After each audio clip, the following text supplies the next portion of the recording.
Now we are discussing about labor and delivery in antepartum hemorrhage.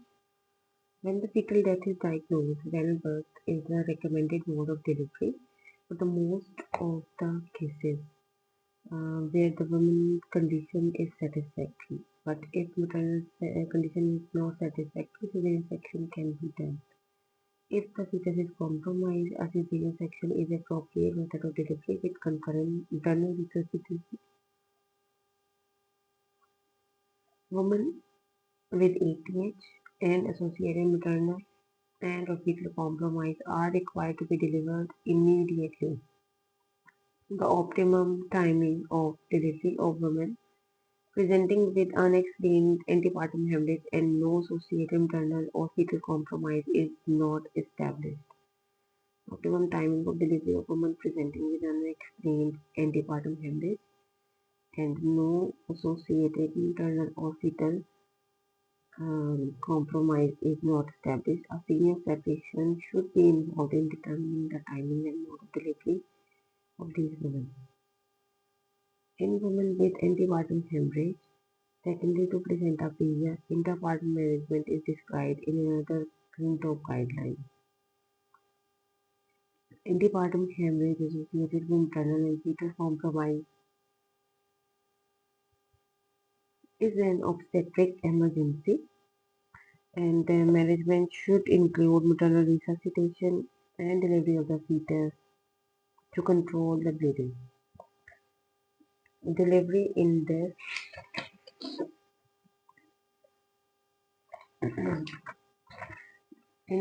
situation will usually be by cesarean section unless the woman is in established labor. Similarly, if there is evidence for fetal distress, resuscitation of the mother should commence arrangements made to deliver the baby by cesarean section once the woman is stabilized.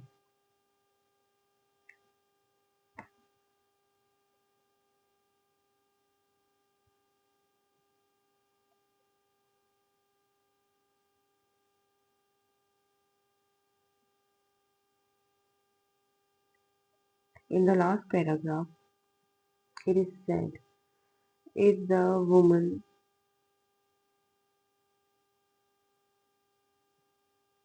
in women presenting with antepartum hemorrhage before 37 weeks of gestation, where there is no maternal or fetal compromise and bleeding has settled, there is no evidence to support elective premature delivery of the fetus. In women presents after 37 weeks of gestation, it is important to establish if the bleeding is an APH or blood stains show. If the APH is spotting or the blood is streaking through mucus, it is unlikely to require active intervention. However, the event of a minor or major APH induction of labor with aim of achieving a vaginal delivery should be considered in order to avoid adverse consequences potentially associated with a placental abruption. Now coming to the question, what intrapartum fetal monitoring should be employed for women whose pregnancies are complicated by APH? In women with active vaginal bleeding require continuous electronic fetal monitoring, and in women who are in preterm labor whose pregnancies have been complicated by major APH or recurrent minor APH and there is clinical suspicion of an abruption, continuous electronic fetal monitoring should be recommended.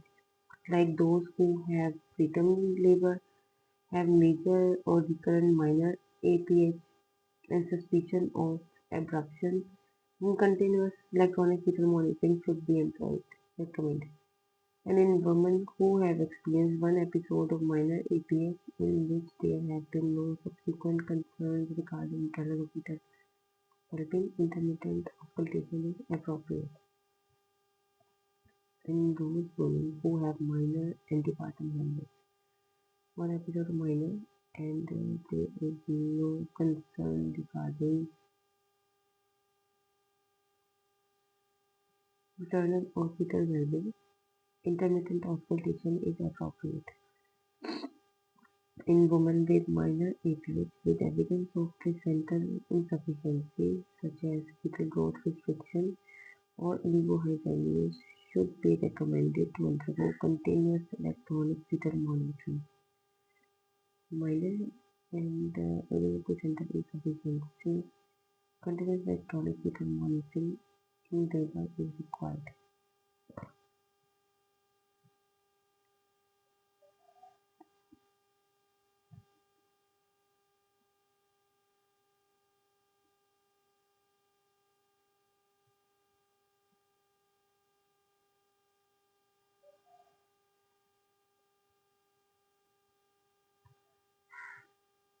Now coming to the question, what is the optimal mode of anesthesia for a woman who have experienced antepartum hemorrhage? Regional anesthetic is recommended for operative delivery unless there is specific contraindications. Like if woman has experienced antepartum hemorrhage, then regional anesthesia is recommended unless there is a specific contraindication to regional anesthesia.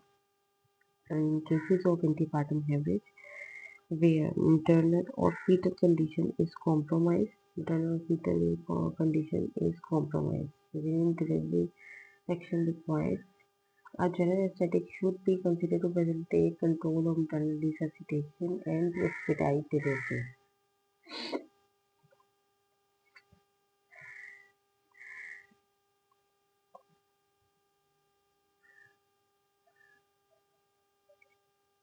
Consultant anesthetists should be involved in intrapartum care of women with APS and associated compromise.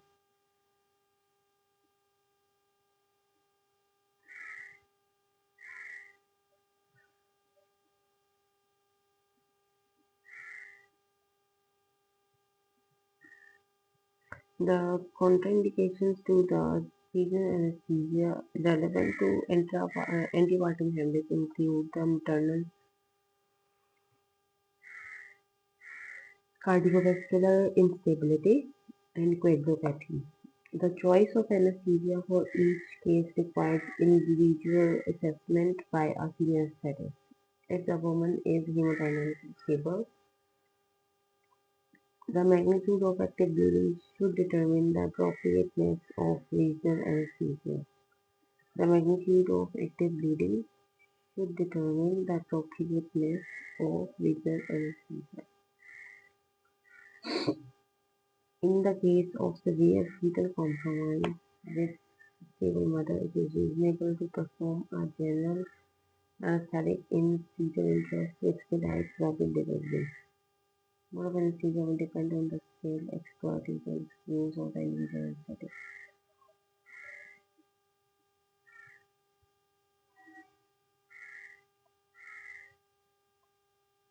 Severe fetal compromise, fetal interest to expedite rapid delivery. Okay, now coming to the what is the appropriate management of third stage of labor in women with antepartum hemorrhage.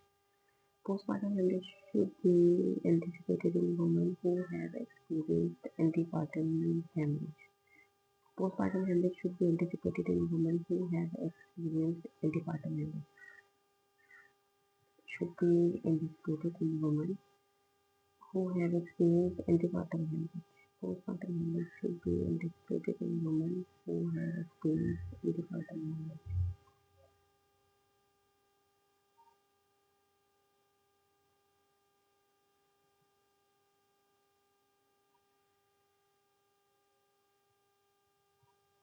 Women with APH resulting from placental abruption or prelia should be strongly recommended to receive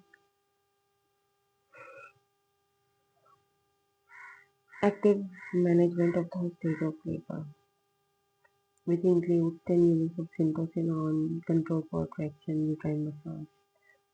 Considerations should be given to the use of ergometrin and oxytocin to manage the third stage of labor with antepartum hemorrhage resulting from placental abruption, or placenta previa in the absence of hypertension.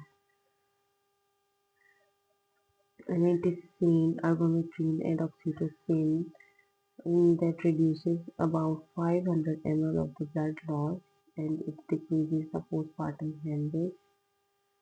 For uh, antepartum hemorrhage due to placenta previa and placental abruption.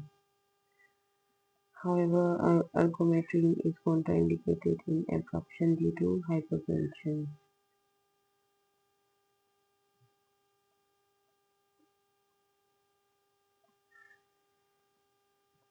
Now coming to the question, should women presenting with antepartum hemorrhage who are anti-D negative be given anti-D immunoglobulin, who are Rhd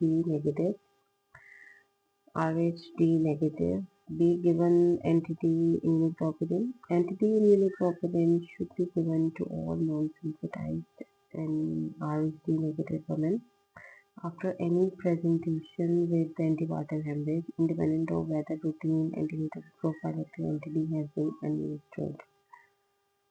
Women who are non-sensitized negative after any presentation with antepartum hemorrhage, independent of whether routine antenatal prophylactic anti-D has been administered. Independent of whether routine antenatal prophylactic anti-D has been administered.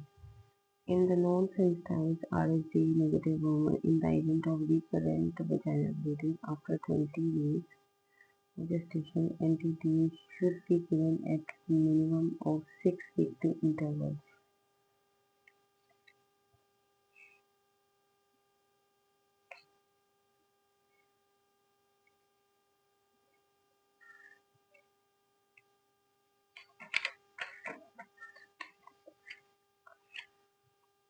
In cases non-sensitized RSD negative women, all events after 20 weeks of gestation, at least 500 international units of anti-D should be given, followed by a test to identify fetal maternal hemorrhage, whether it is greater than 4 ml red blood cells or not. Additional anti-D should be given if required.